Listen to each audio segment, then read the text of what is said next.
Hey! Bienvenue à tous sur ma chaîne. Donc, je m'appelle Saïli, ta coach et experte en autonomie affective pour t'aider à avoir des relations épanouissantes. Aujourd'hui, j'ai une invitée. Une invitée qui s'appelle Viviana, experte life et coach également en maladie. Donc, là, ce qu'on va faire, c'est qu'on va commencer à... Non, faut que je recommence. Attends, là, je suis partie d'un délire, là. Non, c'est bon, vas-y, on recommence. Hey! Bienvenue à tous sur ma chaîne. Je m'appelle Saïli, ta coach et experte en autonomie affective pour t'aider à avoir des relations épanouissantes.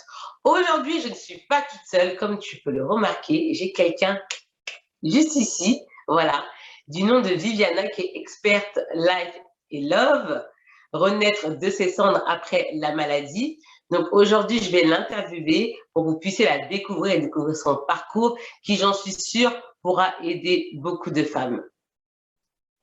Alors, ma première question, Viviana, j'aimerais savoir qu'est-ce qui t'a poussé à devenir experte love et le fait de renaître de ses cendres après la maladie? Qu'est-ce qui t'a poussé? Quel a été le facteur déclencheur?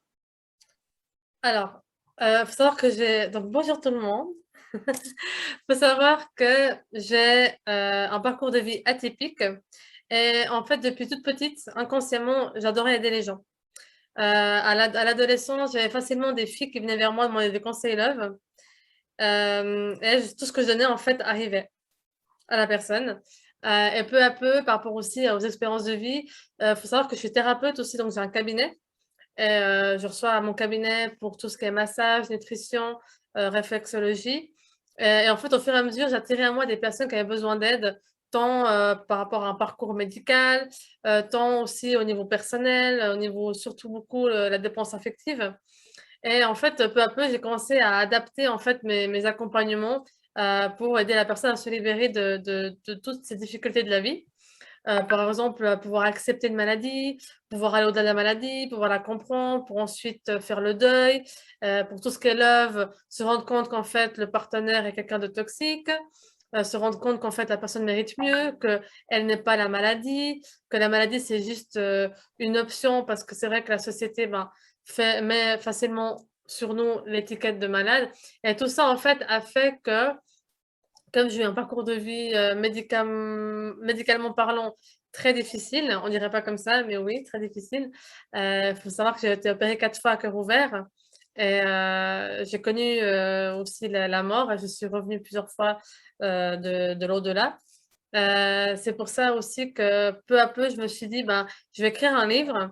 Et dès que j'ai annoncé aux gens que j'allais écrire un livre sur mon parcours de vie, parce qu'il faut savoir que beaucoup de gens venaient vers moi et me disaient j'ai envie d'être comme toi. J'ai dit mais être comme moi comment? Bah, être comme toi, confiance en toi, tu te sens belle, indépendante, tu t'aimes, etc. J'ai dit ouais mais il y a 27 ans en arrière il y a 27 ans de combat là pour se libérer de tout ça. Donc oui, je peux donner tous les outils que j'ai mis en place pour devenir qui je suis aujourd'hui, mais il faut être motivé. Et c'est tout ça, en fait, tous ces petits signes et ces coïncidences qui ont fait que lorsque j'ai commencé à écrire mon livre, les personnes sont venues de plus en plus vers moi.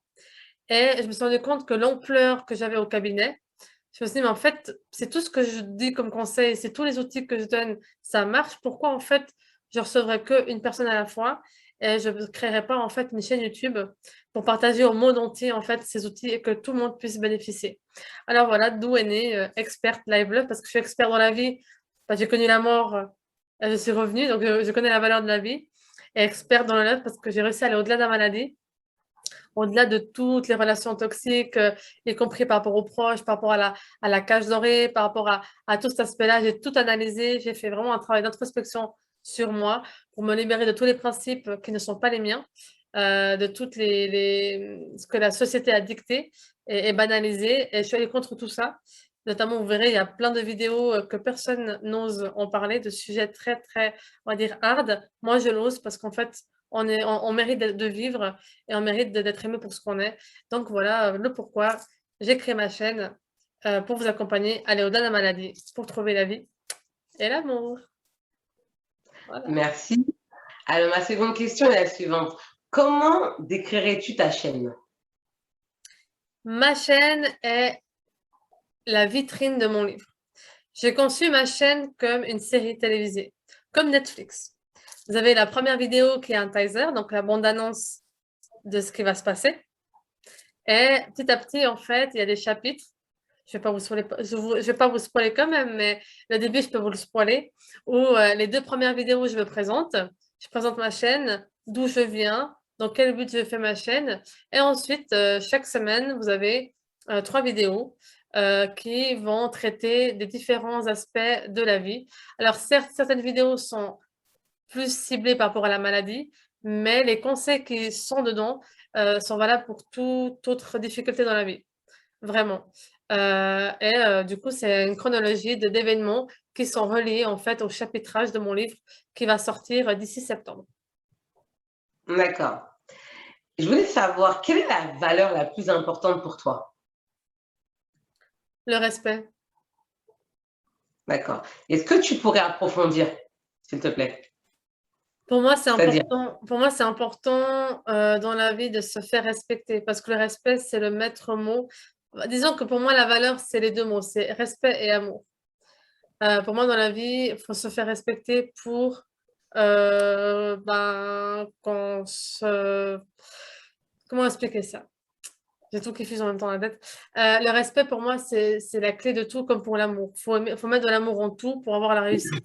Il faut s'aimer soi-même pour être capable de recevoir l'amour de quelqu'un d'autre. Maintenant, il faut s'aimer soi-même. Et le respect, c'est aussi pareil, c'est que pour se reconstruire, pour créer une identité, pour créer beaucoup de choses, pour créer aussi cet aspect de se rendre compte de qui est toxique pour nous ou qui veut du bien à nous. Pour ça, il faut nous respecter nous-mêmes, nous respecter nos besoins, nos valeurs, nos envies, se respecter aussi de soi-même, notre corps, prendre soin de soi. Enfin, je trouve que ce mot-clé respect et le mot-clé amour, c'est vraiment 2 clés pour le bon fonctionnement et l'harmonie de soi-même, en fait. D'avoir un bon équilibre émotionnel. Parce que si on se respecte nous-mêmes, on ne va pas laisser quelqu'un d'autre nous manquer de respect. Et vice-versa. exactement, Et l'amour, exactement. pareil. Si on s'aime nous-mêmes, eh ben, on sait que l'autre personne va juste compléter et ne va pas en fait remplacer. Voilà. C'est vrai. Moi, j'aimerais savoir quel a été ton pire coaching avec un coaché ou une coachée. Vraiment, voilà, c'était la cacophonie, c'était une situation qui peut même être parfois même cocasse. Est-ce que tu peux nous raconter? Pire à quel niveau? Pire intensément négatif ou Bah, pire en fait, tu intensément t'attendais positif? pas en fait à avoir cette personne-là et puis tu t'es dit mais c'est quoi ça?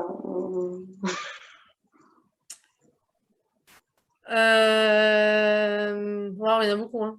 J'attire les... Qui t'a marqué, vraiment, voilà. Et se coacher plus jamais, quoi, en fait. Ou cette coachée plus jamais.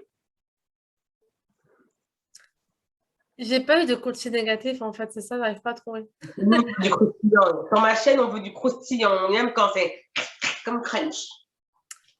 Des croustillants, j'en ai un. Ou il y a une, je sais pas, une tête, on t'a posé une question qui était un peu comme ça, saugrenue, comme ça. Tu vois, tu t'y attendais pas. Et Alors j'ai un coaché, j'ai trouvé, j'ai un voilà, coaché. voilà. C'est quelqu'un qui venait vers moi pour tout ce qui était énergétique, donc des soins énergétiques, et cette personne me disait qu'elle était bloquée parce qu'elle avait l'impression d'être obsédée par un type de femme. Cette personne aime les femmes XXXXL. Je vous explique. Je vais faire une métaphore, j'aime pas faire ça parce que, voilà, mais il faut que je vous imagine la chose pour que vous compreniez. Vous voyez les personnes extra obèses maladifs aux États-Unis? Vraiment les personnes, enfin les obèses morbides, tu veux Morbide. dire. Vous voyez vraiment, voilà, vous visualisez, voilà. Cette personne-là, plus c'était énorme, plus c'était maladif, plus la personne était attirée par la personne. Mais je savais que cette personne avait un manque de confiance en elle. Et ça l'arrangeait bien qu'en fait la personne ne soit pas, on va dire, morphologiquement typée comme, parce que je suis en Suisse, hein, comme en Suisse on a l'habitude de les voir, vous voyez? Si on parle comme ça, pour Les bien... femmes sont comment? Elles sont plutôt. Elles sont comment les femmes en Suisse dans la moyenne? Elles sont On obèses, en profite mais bien. c'est rarement, on voit rarement une obésité morbide à ce point-là. D'accord, C'est de ok. l'ordre des 2%, ce que je vous D'accord. montre. Et c'est pour D'accord. ça que je dis, ben voilà, pour lui, je pense que c'était vraiment un baume de réconfort pour lui parce qu'il ne s'aimait pas. Et en fait, au début, j'ai pas réalisé que c'était quelqu'un de toxique, lui. C'est quand il a enfin rencontré quelqu'un, parce que là, c'était vraiment le parcours avant, hein, quand il était célibataire. Et moi, j'ai dit de faire un travail sur lui, j'ai donné tous mes outils, etc. Et c'est lorsqu'il est venu chez moi et qu'il s'est mis en couple, quand il m'a montré la femme et que je voyais en fait en lui quelque chose de vicieux, je lui ai dit, mais en fait, est-ce que tu sais que tu as un trouble en fait qu'on parle modernement de PN, mais en fait, tu as un trouble de la personnalité? Parce qu'en fait, tu empêches l'autre de vivre pour que toi, tu puisses être le héros. Alors lui, d'après ce qui m'a choqué, c'est ce qu'il voulait. Quand il me parlait d'elle, il me parlait du style je, grâce à moi, elle, je. Et comme moi, je suis passée par là, quand j'ai vu ça, je me dis, oh là là là là, il a beau être mon ami, je veux plus du tout pas entendre parler de cette personne-là. J'ai dit, écoute, tu as vraiment un travail à faire sur toi, mais ça, je peux rien y faire. Faut demander à un psy, parce que là, c'est dans de la psychiatrie. C'est un trouble vraiment de la personnalité narcissique. Donc voilà. Bah oui. Oui, bah oui, c'est vrai, parce qu'en fait, c'est une personne pour se valoriser qui a besoin en fait de dénigrer, rabaisser l'autre. C'est comme Voilà. ça qu'il se sent en fait, qui se sent en fait homme, qui se sent vivre en fait. Il a besoin de rabaisser. C'est un comportement quand même narcissique quand même, hein, de Ah, bah oui, pervers narcissique. lui, il incarnait carrément le PN. Le PN. Oui, oui. Oui, oui, oui, ouais, totalement. D'accord. Voilà. Ouais. Donc, Et j'aimerais savoir quel est le livre qui t'a le plus marqué. le livre. Hormis ton livre, faut pas tricher. euh, J'en ai deux. D'accord. J'ai un auteur que j'adore beaucoup, Paul Coelho.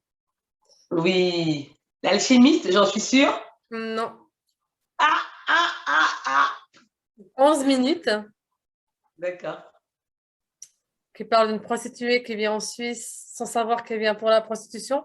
Elle venait juste, Ah, je résume un peu, elle venait juste pour travailler dans un bar pour gagner de l'argent pour payer tout ce qu'elle avait à payer au Brésil pour ses parents. Et en fait, elle s'est fait, on va dire, manipuler pour signer un contrat. Et en tout petit, c'était écrit comme quoi elle devait servir le patron du bar. Autrement dit, être dans la prostitution. Donc ce livre-là m'a beaucoup marqué parce que ça parle vraiment de tout ce côté de la femme, de comment une femme indépendante peut être sous l'emprise d'un patron, enfin tout ce côté-là, puis qu'est-ce qu'elle a mis en place pour se comment elle libérer. peut basculer, quoi, en fait. Comment elle peut Hein? basculer. Comment une Ouais. femme peut basculer, en fait. Et du coup, comment elle s'est libérée, puis aujourd'hui elle est mariée, et puis elle habite pas très loin de chez moi, enfin voilà, tout ce côté-là, ça m'a toujours un peu attirée. Il y a Victoria décide de mourir, de Paul Coelho aussi. D'accord. Ce côté Et quelle est où la leçon que tu as retirée, en fait, de ces livres que tu as lus? Ce sont donc des livres inspirés de faits réels, ouais, n'est-ce pas? Paul Coelho fait toujours des livres de faits réels. D'accord. Donc oui, Ben, en fait, c'est les faits par rapport à mon parcours de vie. Mhm. Victoria décide de mourir. Moi qui ai connu la mort, je me dis, mais pourquoi elle décide de mourir? C'est tellement aberrant. Et par rapport à 11 minutes, c'est le côté de la femme. À l'époque, quand j'ai lu ce livre, j'étais adolescente et je ne peux pas en fait voir un gars devant moi. Je tapais les hommes, sachez-le. J'étais très impulsive et très protectrice de moi-même. Donc, toutes les personnes qui s'approchaient de moi, ils se ramassaient des petits coups, on va dire ça comme ça. Et en fait, ça m'a permis d'un côté de me réconforter et de l'autre côté aussi de me familiariser avec la féminité et de comprendre en fait comment, voilà, ça m'a beaucoup aidé à comprendre aussi, parce que je me demandais pourquoi les femmes se prostituaient, se dénigraient comme ça. Et c'est un livre qui m'a beaucoup aidé aussi à comprendre et voilà. D'accord. Moi, j'aimerais, parce que ta maladie, elle est quand même assez rare, j'aimerais en fait que tu nous parles de ta maladie parce que ça serait bien que tu en parles à mes abonnés parce qu'on ne connaît pas du tout, on aimerait en savoir davantage. Est-ce que tu peux nous expliquer les grandes lignes, s'il te Grande plaît? ligne, je suis née avec une malformation cardiaque, donc une malformation avec, vous savez, le cœur, il a 4 cavités, il y a le sang riche en oxygène à côté, sang pauvre en oxygène, donc ce qu'on imagine, enfin dans l'imagerie, c'est le côté rouge et le côté bleu. Oui, vous avez toujours vu ça, enfin chacun de vous a déjà vu ça une fois. Et en fait, la paroi qui sépare les deux sangs, elle était en fait ouverte, mal formée. Et du coup, en fait, mon sang se mélangeait et du coup, ne circulait pas bien et créait en fait une asphyxie. Donc, j'ai dû être intubée et attendre que j'ai assez de poids pour me faire opérer à cœur ouvert. Donc, j'ai subi ma première intervention, j'avais 8 jours de naissance, puis la deuxième, 2 ans, et la troisième, 4 ans et demi, et la quatrième, j'avais 22 ans. Et maintenant, j'ai un D'accord. pacemaker au niveau cardiaque et je vis avec un cœur à 40% de fonction. D'accord. D'accord. Chose que, si on regarde bien, 40%, je devrais déjà avoir une greffe et je touche du bois. Avec tout le travail que j'ai fait sur moi, me libérer de la maladie, me libérer des causes de la maladie, parce que du coup, je suis allée chercher au niveau émotionnel qu'est-ce qui a créé la maladie, et de pardonner, de faire un travail de pardon, de faire un travail de comprendre pourquoi, d'où ça vient, et de guérir, et puis de me libérer. Et grâce à tout ça, ben, je vis avec un cœur à 40% et un petit pacemaker qui est de temps en temps mon cœur à battre. Voilà. D'accord. Et j'ai une autre maladie qui est la sclérose tubereuse de Bourneville. C'est une maladie orpheline et héréditaire, mais je suis la première à l'avoir, qui est en fait une maladie qui prolifère des tumeurs dans tout le corps. Il faut savoir que normalement, il y a un organe, voire deux, Excuse-moi de t'interrompre. Quand tu dis que tu es la première à l'avoir, tu parles dans ta famille, tu parles d'où en fait? dans ma famille. D'accord, ok. Parce que tout à l'heure, tu n'as pas précisé le nom de la première maladie, la Ah, tétralo. Tu l'as pas dit. tétralogie de Fallot, Voilà, merci. c'est l'habitude. Et du coup, donc la deuxième maladie, c'est une maladie que normalement, ça touche un ou deux systèmes. Et moi, j'ai pratiquement tous les systèmes atteints, voire des nouveaux systèmes qui n'existent pas, qui ne sont pas répertoriés. Donc voilà, là aussi j'ai réussi à stabiliser, à comprendre en fait le mécanisme des tumeurs et grâce à mes libérations, grâce au fait de me rendre vulnérable et de dire les choses et de nettoyer les personnes toxiques autour de moi et l'environnement toxique, bah, j'arrive en fait à stabiliser la prolifération des tumeurs. Voilà. D'accord. Et quand on a comme ça deux maladies comme ça, comment ça se passe les relations sentimentales avec les hommes? Parce que ça peut être un peu compliqué. Est-ce que tu peux un peu nous expliquer sans forcément rentrer trop dans des détails personnels, mais tu peux nous expliquer un peu? Alors, il faut savoir que j'ai grandi dans un environnement où on m'a toujours été malade et personne ne voudra de toi parce que tu te rends compte, tu es malade, je passe ma vie à l'hôpital avec toi, qui c'est qui sera capable d'aller à l'hôpital avec toi, d'être avec toi. Donc en fait, j'ai grandi avec une espèce d'interdiction de mériter d'être aimée pour ce que je suis. Et de là, en fait, est venu, comme je vous ai dit avant, le petit clin d'œil, je suis venue à détester la jante masculine. Parce que j'ai eu un papa, certes présent, mais un peu absent au niveau médical. Et il a fallu que je fasse mon livre pour comprendre en fait pourquoi. Et d'arriver à un stade où je peux pardonner à mon père. Donc avec tout ça, avec cet environnement, c'est clair que j'ai été privée de pouvoir penser à quoi que ce soit jusqu'à mes, on va dire, 26 ans, où je me suis dit, il y en a marre, maintenant, j'ai 26 ans, je veux quand même vivre ma vie. Mais j'avais toujours ces peurs et ces craintes d'aller au-delà. Jusqu'au jour où, comme j'ai jamais écouté mes parents, en fait, comme j'ai jamais écouté mes parents ni obéi à mes parents, un soir, j'ai fait un deal avec l'univers pour que l'univers m'apporte la personne qui me correspond et que je mérite. Et j'ai eu une relation cachée pendant 2 mois, une magnifique relation. Et cette personne-là, elle a galéré parce que je peux vous dire que, de un, j'ai occulté les informations médicales. J'ai dit, comme je vous dis maintenant, les deux maladies, mais sans rentrer dans les détails. Donc, la personne n'était pas au courant de tout mon parcours douloureux que j'ai eu. Mais cette personne Mhm. m'a permis de me libérer de cette prison dorée et d'apprivoiser mon corps, d'apprivoiser ben, que j'étais capable d'être séduisante, que j'étais capable d'être belle. Et c'est vrai que ça a été une grande aide, mais ça n'a pas empêché que quand on dit que c'est trop beau pour être vrai, voilà, j'étais un peu encore dans l'environnement pas très sain à l'époque, donc j'habitais encore chez mes parents.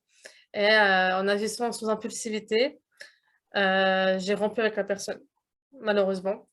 Alors qu'en fait, il n'y avait pas de cause à la rupture parce que cette personne s'inquiétait pour moi. Et moi, j'ai interprété ça différemment par rapport à l'environnement toxique dans lequel j'étais. Et c'est une fois que je me Comment suis tu l'as libérée. interprété? Excuse-moi de t'interrompre, mais comment tu l'as interprété toi en fait? Moi, j'ai pensé que la personne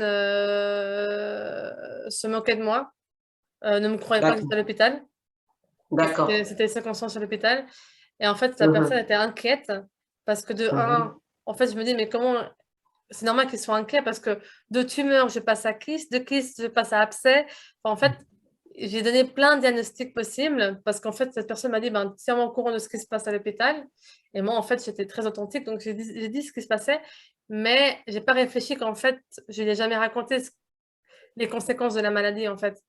J'ai jamais, voilà, lui, il savait les maladies, mais j'ai occulté, en fait, tout le côté médical. Et lui, en fait, il a agi en mode inquiétude. Et moi, j'ai interprété bah, comme quoi il ne me croyait pas, alors qu'en fait, il me demandait juste de lui expliquer ce que c'était. Et moi, en fait, sous le stress et les tensions, ben, j'ai envoyé tout bouler. Voilà. D'accord. D'accord. Mais Mhm. la réalisation de mon livre a permis en effet de mettre les mots dans les malentendus parce que ça a vraiment été un vrai malentendu. Parce que voilà, cette personne m'aime toujours et moi aussi. Et du coup, ça, voilà. Mais c'est vrai que le fait d'avoir vécu une belle relation comme ça, justement, je pense que c'est ta prochaine question. Le fait d'avoir vécu une belle relation comme ça, limite idyllique, je suis tombée sur un pervers narcissique après. Ah, Donc j'ai d'accord. connu le paradis et j'ai connu l'enfer. Ouais. Vraiment, ouais, ouais. Oui, effectivement, effectivement. Voilà. À cause de ta fragilité émotionnelle de la maladie, en fait. En fait, ce qui s'est passé, parce que j'ai beaucoup analysé sur ça aussi, j'aime beaucoup analyser pour comprendre les choses et aussi aider les gens. Ce qui s'est passé, c'est que lorsque j'ai rompu avec cette personne-là, entre-temps, je me suis mise sur des sites de rencontres. D'accord. Et j'avais déjà cette personne qui venait me parler. Et c'est vrai que cette personne Mhm. s'intéressait beaucoup aux thérapies. Et j'ai pas vu Mhm. venir en fait la manipulation. Ça a pas été parce que tu es faible, ça a été parce que, Effectivement, en fait, hein. en fait, ça a été la cause. Et c'est là que j'ai fait la gaffe. La première question que le PN m'a posée, c'est: ah, mais du coup, comment ça se fait que tu n'es pas en couple, une si belle fille comme toi? Et j'ai dit: bah, en fait, la cause. Et c'est là que ça a commencé parce qu'en fait, si je n'avais pas dit la cause, il n'aurait jamais été intéressé par le fait que je suis thérapeute, par le fait que j'aide les gens. Et en fait, il a essayé de me flatter comme ça. Et moi, comme j'étais énervée par rapport à la rupture, parce que je me suis rendu compte que j'ai agi sur l'impulsivité, et ben en fait, je me suis dit, bah, ce gars, au moins, il comprend que je suis malade. Et puis voilà, c'est un peu ce truc-là. Ça n'a pas été, ça a pas été flagrant. Ça a vraiment été par des trucs, ah, mais du coup, tes thérapies, tu t'aides toi-même. Je fais, oui, en effet, je m'aide moi-même, puis j'ai une vie normale, indépendante, etc. Oui, en fait, Alors, hmm. c'est une personne qui s'intéressait à toi, en fait. Oui, mais c'était très malicieux dans le sens que j'ai pas réussi à décrypter tout de suite. Si je dois comparer les deux, si je dois comparer les deux ont agi pareil en fait. Enfin, dans les rencarts, si je compare le paradis et D'accord. l'enfer, c'était pareil dans le sens, sauf que l'autre c'était un intérêt réel et l'autre pas du tout. Oui, parce qu'il ne faut pas oublier que les PN, en fait, ce sont des excellents comédiens. C'est ça. Ah oui, d'excellents dans l'art de la Et il faut comédie. savoir que lui, ce qui l'intriguait, c'est comment une fille, parce que moi je suis quelqu'un d'indépendante, beaucoup indépendante et je suis très franche. Et lui, en fait, comme il était faible, c'est ça, hein, c'est vraiment ça, et en fait, il a commencé à trouver d'autres astuces pour m'atteindre parce qu'en fait, il n'a pas réussi à m'atteindre au début. Au début, je suis partie, j'étais distante, il n'arrivait pas, donc il a essayé de trouver vraiment et comme je dis dans mes vidéos, il met le filet, puis il attend en fait que je mets un pas dans le filet pour me choper. Et c'est vraiment été très, très malicieux jusqu'au stade où il disait: ah, mais en fait, j'ai un proche qui est thérapeute et elle arrive à diminuer les tumeurs. Puis je dis: ah, ben pourquoi pas, j'ai déjà tout tenté, donc moi je suis ouverte à ça. Et puis bingo, à partir de là, c'était fini. Mais j'ai réalisé qu'à la fin de la relation. Mieux vaut tard que jamais, hein. Donc, Oui, alléluia, et heureusement. voilà. C'est clair, c'est mieux vaut tard que jamais. Donc, tu me disais tout à l'heure que tu avais des. Enfin, c'est même pas un projet parce que le projet est déjà concrétisé. Donc, tu as écrit un livre, c'est ça? Oui, le livre, il est. Tu pourrais nous en parler, donner le titre, où on peut le trouver, voilà, de quoi parle le livre, voilà. Alors, vous pouvez trouver le livre d'ici début septembre sur mon site internet www.vivianafonseca.com. Donc, vous trouvez mes packages d'accompagnement et mon livre. T'es une coquine, hein, parce que j'ai tenu secret le titre du livre jusqu'à aujourd'hui. Hein. Personne ne sait. Hein. Tu m'as dit ce soir, c'est la fête à la maison. Et le livre s'appelle La vie ne dure qu'un jour. Waouh. Et c'est à nous de savourer chaque instant comme si c'était le dernier. Effectivement. Effectivement. Et mon livre parle de mon histoire de vie depuis ma naissance jusqu'à aujourd'hui et toute cette reconstruction que j'ai faite de mon identité à la femme que je suis aujourd'hui. Et vous avez plein de sujets que je mets le voile en fait. J'ai décidé quand j'ai fait ce livre j'en ai marre que la société banalise beaucoup de choses dans les relations amoureuses et qu'il y a beaucoup de femmes qui restent dans des relations alors qu'en fait ça vaut tellement la peine d'être vécu. Moi j'ai vécu qu'une fois une seule relation, c'est fini. Hein. Voilà, c'est bon, j'ai compris la leçon. J'ai compris le pourquoi aussi j'ai atterri sur ces deux personnes et si on peut éviter d'atterrir sur ces deux personnes, voilà, donc je donne tous les outils dans mon livre. Et je parle vraiment de tout ce que j'ai subi par rapport à la maladie, le fait que la personne a pris la maladie pour m'atteindre, elle me rend plus malade, elle m'affaiblir. Parce qu'en fait, comme j'étais trop forte par rapport à lui, bah, il a dû prendre la maladie pour me rendre dépendante. Donc, du coup, mon livre parle vraiment de tout ça et de ma réalisation personnelle, de mon expérience du coma, de la mort. Et bientôt, il y a aussi un chapitre de romantisme. Voilà. Waouh. J'en dirai pas plus, mais c'est un magnifique livre où je dévoile aussi la chaîne YouTube à la fin. Je parle de la chaîne YouTube, de comment j'ai créé ma chaîne et le but de tout ça, quoi. D'accord. Moi, j'aimerais que tu nous dises quel conseil tu pourrais donner à une femme qui souffre de maladie et qui aimerait rencontrer l'amour. Quel conseil tu pourrais lui donner? Premièrement, vous aimez vous-même à un point où quand vous regardez dans la glace, vous vous dites, je suis bonne. Même moi, je sortirai avec moi-même. Déjà, ça, c'est le number one. Deuxièmement, c'est ne pas avoir peur de parler de la maladie. Au contraire, il fut un temps où, dès qu'on m'abordait, je disais, je suis malade. Comme ça, je regarde si c'est un PN ou pas. Et, si la personne se montre ouverte, et vous voyez en fait sa sincérité, mais dans le sens intrigué, à vous demander plus d'informations, mais de bienveillance, eh ben, n'hésitez pas à vous ouvrir plus, quoi. Mais ne faites pas l'erreur de ne pas dire la maladie, parce que regardez, vous pouvez passer à côté de votre plus belle histoire d'amour. Et après, vous galérez pendant 4 ans pour réparer et essayer de comprendre pourquoi vous avez agi comme ça. Et c'est en vous traitant après que vous pouvez retrouver la personne qui vous correspond. Et après, j'ai beaucoup de personnes qui me disent, ah, mais parce que je suis malade, sur les applications, il n'y a personne comme moi. Détrompez-vous. Récemment, j'ai fait la connaissance d'un jeune homme qui avait une maladie. Donc, c'est rare que les hommes se dévoilent comme ça vulnérables, hein. Mais il avait aussi une maladie rare et héréditaire. Et cet homme-là était aussi dans une application normale. Et moi, je vous dis, le plus important, c'est que la personne vous aime pour ce que vous êtes et vous, vous n'êtes pas la maladie. Donc, faut vraiment, moi, j'ai envie de vous dire, si vous voulez trouver l'amour, le vrai, c'est d'être à 100% connecté à vous-même, à 100% en connaissance de cause par rapport à la maladie que vous avez. Bah, en fait, votre but, ça sera de le rassurer. Parce que vous, au final, vous êtes indépendante, vous vous en foutez. Mais la personne, c'est normal. Parce que moi, au début, je me disais, non, non, c'est pas ta vie, c'est la mienne. Et cette personne, 4 ans plus tard, me dit, mais en fait, le pourquoi j'étais inquiet, c'est parce qu'en fait, quand ta femme, elle est malade, tu as peur d'une chose, c'est de la perdre physiquement. Effectivement. Et c'était la plus belle chose qu'on m'a dit. Et c'est pour ça que je vous dis, euh, faut pas, il faut parler de la maladie. Alors, Claire, faut pas que vous soyez toxique, hein. Mais il faut vraiment que vous montrez à la personne que vous êtes indépendante, que vous savez ce que vous avez, vous savez sur la longueur où est-ce que ça va vous amener, la maladie, vous savez les conséquences et vous savez tout faire pour y remédier. Et du coup, la personne, en fait, sera là comme un homme, sain, d'esprit, bienveillant, et sera juste là pour vous dire, ok, bah, écoute, dis-moi si tu as besoin de quelque chose, je serai là. Mais il va pas être le gars qui va dire, t'es malade, faut t'asseoir, faut te coucher, voilà. Ça, c'est PN, ça. Ça, faut foutre à la poubelle. Mais vraiment avoir un gars qui sait se positionner aussi. Ok, bah, je comprends que tu as besoin de ton temps.